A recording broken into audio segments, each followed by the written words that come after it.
I previously talked about Shadow Generations in my second video on the channel. There, I talked about how much I love the bittersweet story and the lessons Shadow learned throughout his character arc, from Sonic Adventure 2 to Shadow Generations. Yet, there was an alternate take on Shadow Generations' story that I never mentioned. Despite being significantly different from the main game, it still holds an emotional weight behind it that makes it worthwhile experience and one worth exploring. The Jet Black Hedgehog, Shadow the Hedgehog, is a manga that debuted in Kokoro magazine. Written and illustrated by Yuki Yamada and supervised by Sega, within the 6-chapter series, it adapts the content of Shadow Generations, but with an alternate take. While I wouldn't necessarily say that the events of the manga are canon to the game, I do find it to be good supplemental material that can bring greater appreciation to Shadow and Maria. In some ways, I find the manga does a better job at making you care about the two compared to the original game. The manga begins with a retelling of Shadow's history, showing the Bio-Lizard going on a rampage in the space colony arc, and Shadow taking care of him. Despite being praised as the ultimate life form, Shadow still reflects on being a failure that couldn't cure Maria's disease. Maria breaks through his moody reflection with a playful entrance when we watch as the two spend time together looking over the Earth. Maria points out how Shadow has been struggling with the meaning of his birth due to failing to cure her, but she still wants him to believe that there is meaning to being born into this world. Gun begins their raid on the Ark and announces their mission to eliminate everyone and everything on board. The scientists saved earlier by Shadow are quick to turn their backs on him to appease Gun, but to no avail. Shadow searches for Maria during the chaos and finds her cornered by Gun agents. Hearing her love and admiration for him, Shadow springs into action to protect her. But a single lone soldier remains and manages to fire a bullet that pierces her. Strangely, an alien creature is behind the soldier, thus raising the question of whether the military was manipulated and the events orchestrated by a greater evil. With the last of her strength, Maria traps Shadow in a space pod and sends him down to Earth.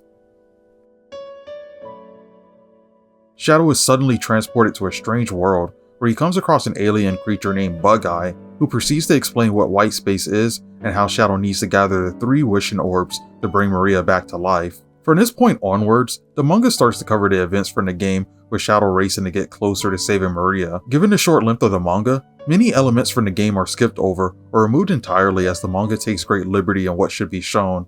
The most important aspect the manga puts emphasis on is the relationship between Shadow and Maria. Their struggle is the beating heart that makes the narrative compelling to follow. Yuki Yamada does an excellent job of capturing a wide variety of moments between the two. Whether showing how endearing Maria's playful side is, showing the resolve in Shadow's heart to push forward through the toughest of moments, or even showing the special bond that exists between the two that can overcome anything. Yamada shows he has a good grasp on how the two characters are like, and the writing tends to deliver more emotional and satisfying moments between the two that were desired in the game. Yamada really shines when it comes down to the art.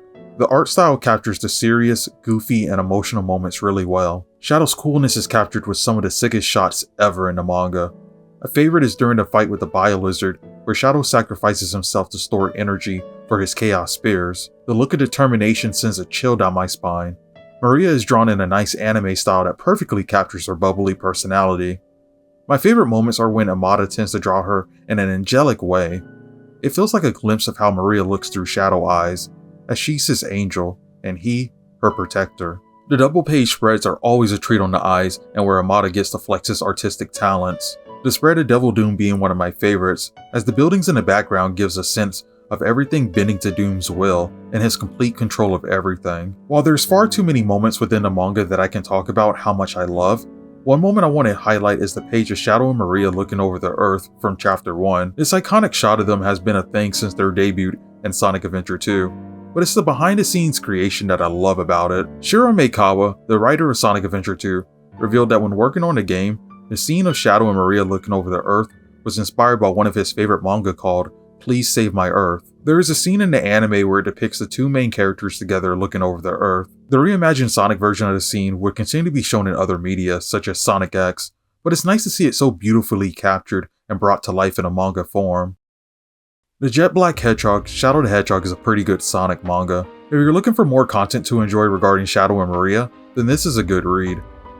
The omission of certain elements and characters from the original story can be an odd creative decision for some, but I don't think it harms the quality presented here. Given that this is an alternate take in a different medium, It allows the characters and events to be played around with in fascinating ways. While I won't spoil the twist, I think Amada coming up with a satisfying answer to why the aliens were present behind the gun soldiers in Chapter 1 is a good example of allowing the manga to be its own thing. The twist never would have existed if the manga stuck to being a one-to-one retelling of the game. The worst thing I could say about the manga is that it comes to an end.